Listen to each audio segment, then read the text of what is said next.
ধন্যবাদ জানাচ্ছি বাংলাদেশ ইসলামী ছাত্র শিবিরকে।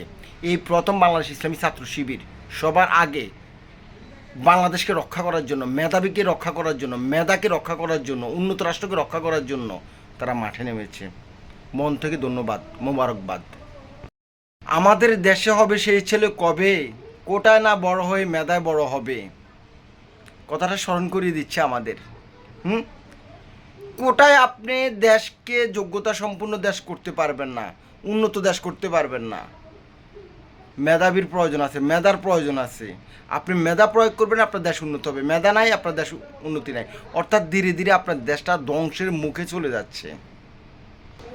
একটা কথা বলতে বাধ্য হলাম, সরকার, আওয়ামী লীগ, ছাত্রলীগ বনাম মেধাবী স্টুডেন্ট, কি করে মানে এটা কল্পনা করা যায় না, কল্পনা করা যায় না। মেধাবী স্টুডেন্টদের সামনে অথবা ছাত্র সমাজের সামনে কিভাবে পুলিশ বন্দুক তাক করে, কিভাবে গুলি করে, কিভাবে টিয়ারশেল নিক্ষেপ করে, কিভাবে রাবার বুলেটে কলিজাটা যাত্রা বানিয়ে ফেলতেছে। এটা কি সম্ভব? কোন দেশে বাস করি, কোন অরাজকতার মধ্যে আছি? অথচ এই কোটার জন্য আন্দোলন করে অলরেডি অনেকে মৃত্যুবরণ করেছে। শুধু এই দেশের জন্য একজন মেধাবী স্টুডেন্ট মানি, একজন মেধাবী ছাত্র মানি একটা সুন্দর বাংলাদেশ।